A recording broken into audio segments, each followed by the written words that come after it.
Well, thank you, ladies and gentlemen, for being here. It's a safer day in Indian River County when we have two suspected killers off of the streets of Indian River County. We are pleased to announce, after a lengthy investigation, which concluded with the help of witnesses, the help of our community, and our outreach programs that we have within Indian River County, that we were able to bring this case to a closure and begin the judicial process. This case involves a decedent, 22 years of age, Reginald Davis Jr. As you see him in the photo, he was 22 years of age when he lost his life. A horrible tragedy.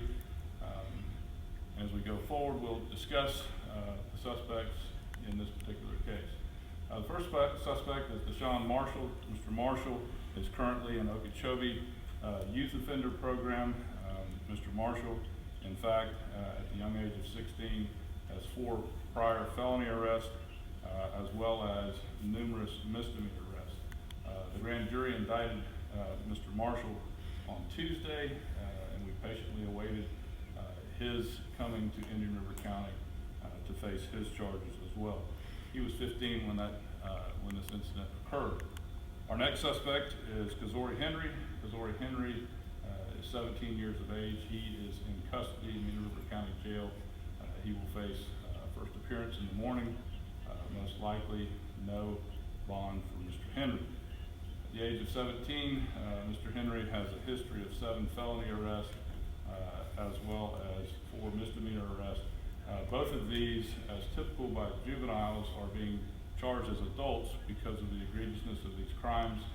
In fact, that was stated as well Tuesday in the grand jury hearing when the charges were brought about, these 2 young men as being charged as adults. Today, we've been very fortunate to provide you with some homicide scenes of the car that Reginald Davis Jr. was driving when the 2 young men that were sitting in the back seat shot Mr. Davis,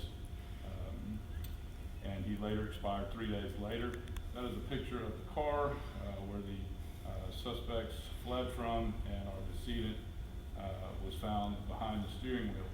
The next slide shows a narrow path that our 2 suspects fled. You can see that our awesome forensic team were able to trace and track the physical evidence, which again oftentimes takes several weeks or months to conclude and analyze. Our next photo, of course, is a picture of a standard wheel gun, which we believe was the murder weapon. That again was collected as evidence as part of the complete package that we presented to the grand jury. Our next photo is part of the robbery issues. That's a backpack that was stolen from Reginald Davis Jr. And we know that Mr. Marshall and Mr. Henry, in fact, were the culprits of that particular robbery. Those suspects were charged with first-degree murder with a firearm. Those suspects were charged with robbery with a deadly weapon where a firearm was discharged, which of course enhances the charges. As mentioned earlier, they're both charged as adults, and they will face no bond in the morning. It's an honor for me to have Ms. Tamara Williamson with me today. This is the mother of Reginald Davis Jr., who has been very patient with the Indian River County Sheriff's Office over the last 11 months. Ms. Williamson is very familiar with the case. She is somewhat familiar with all of the aspects of the case. Oftentimes in cases like this, it takes a collaboration of witnesses coming forward, physical evidence being processed, and the hard work of our detective bureau, which again have cleared a case that was about 12 months old. So I'd like for you to have the opportunity to ask Ms. Williamson any questions, concerns that she may have. We're proud of her, we're proud of her stamina, and we're proud of her patience.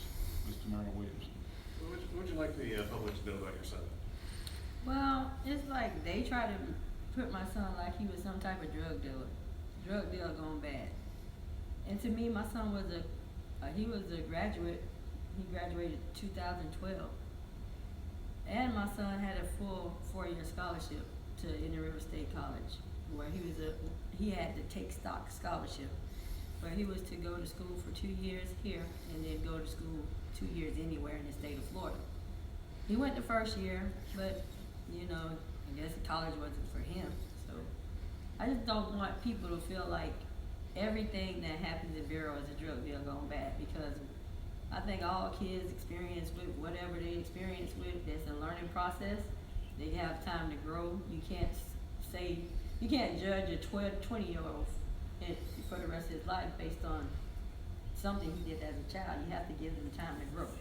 So I just don't want him to be viewed as some type of drug dealer, because when the case, whatever happened, I didn't know. I was at work or home, and then it was like asking me about a backpack. I'm like, well, when he left me, he didn't have anything. So that's all I'm saying. Don't, you know what I'm saying? I'm his mother. It doesn't matter what he did. He's my baby. So I just want to know, speaking on behalf of all mothers, it doesn't matter what your child does. At the end of the day, that's your baby.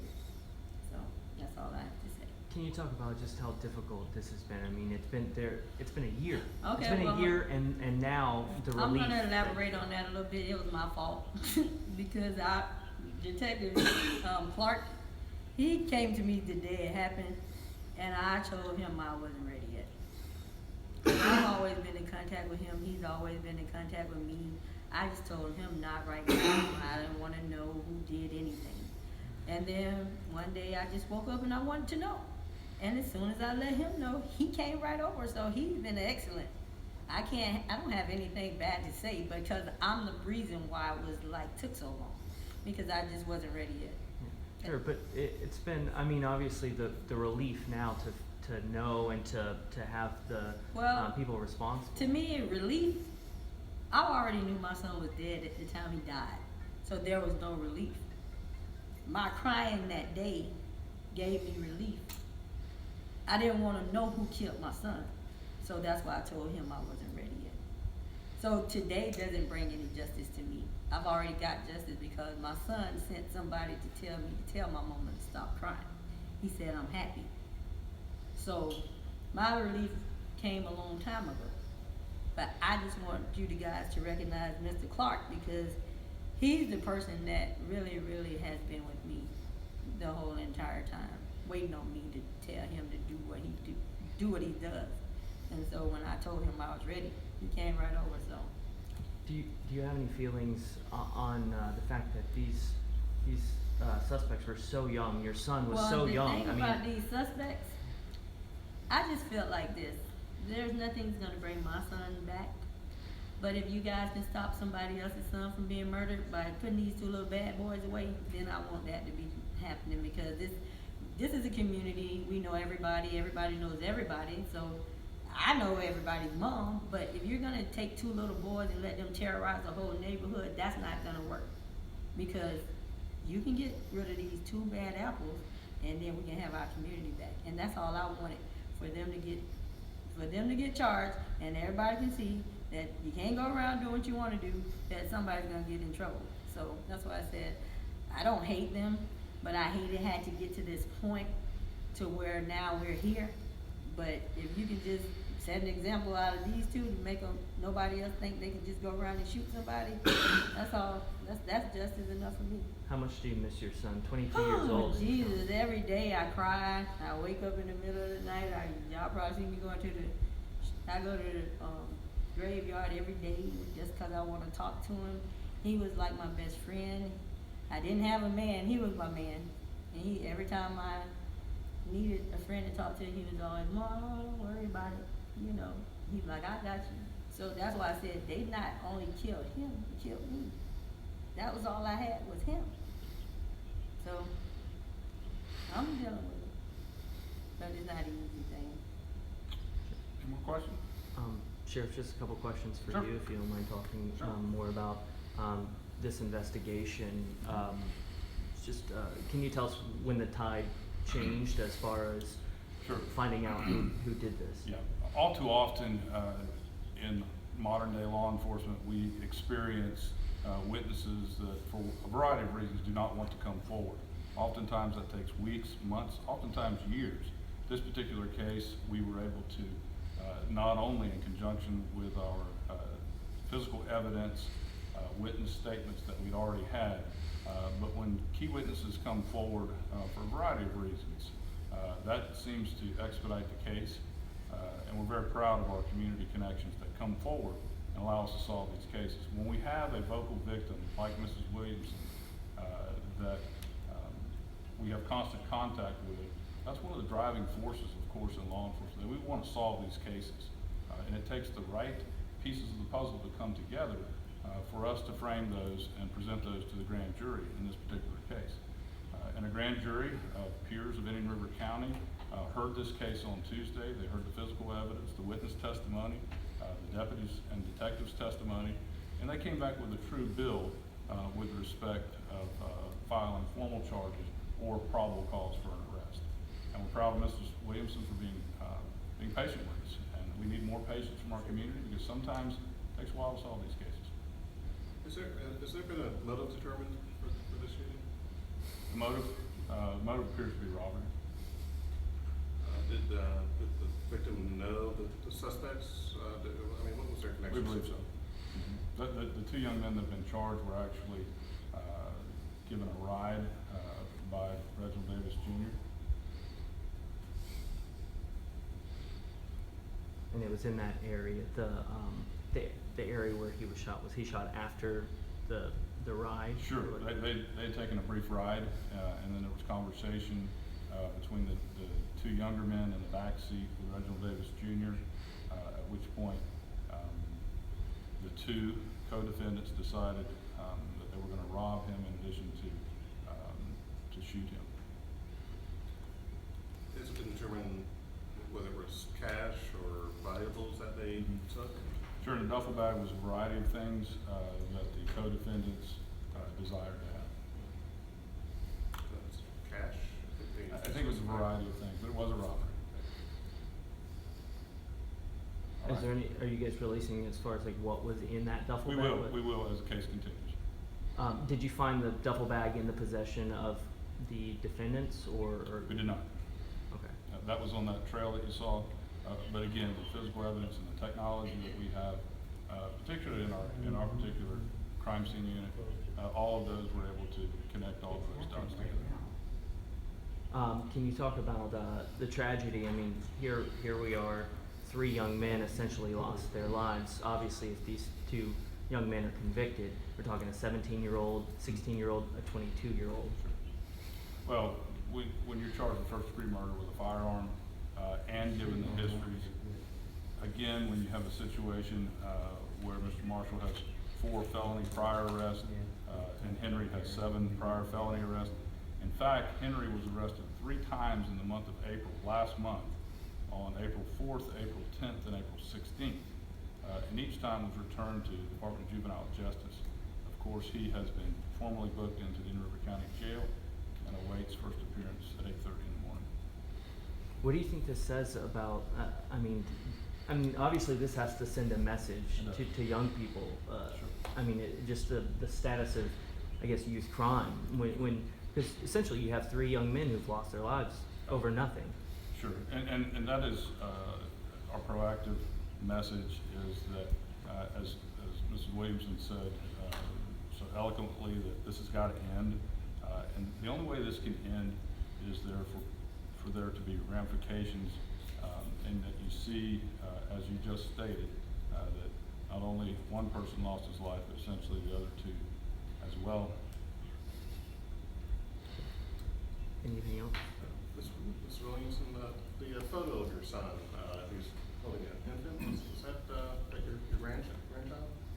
Yeah, I have 2 grandchildren. One, that's his daughter. Later in June, I found out another young lady had a little boy. So I kind of feel like my son didn't want to come back. He rather gave his life for his children. And through all of this, I haven't seen my grandchildren since April because there's been a lot of bickering back and forth. And so not only did I lose my son, I lost everything that's connected with him. The only thing I have on my son is some Jordans. That means absolutely nothing to me. So I would like my grandchildren.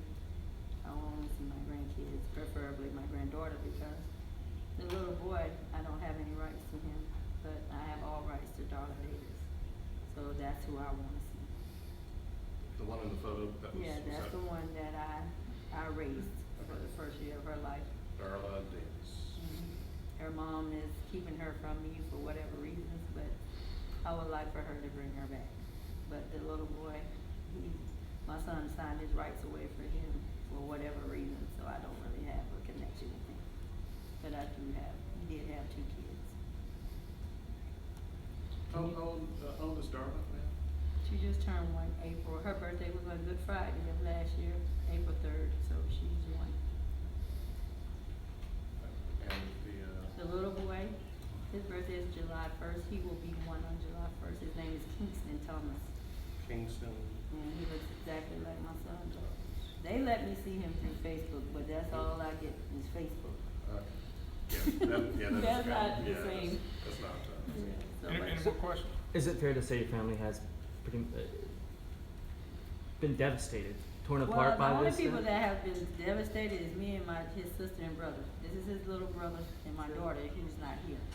We have been constantly harassed, and not from anybody here. It's just family members, and it's just like, instead of them sticking with me to try to find justice, it's like they're coming against me because I want to find out who killed my baby. So it's just like, the police department, they've all been great. I can't say one bad thing about them because they did what they said they was gonna do.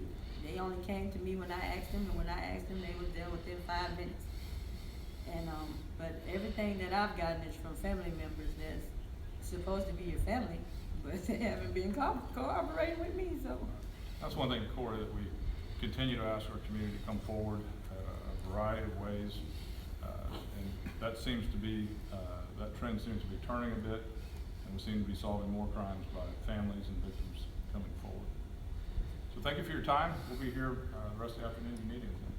Can you say your name and spell it for me, please? My name is Tamara, Tamara Williamson.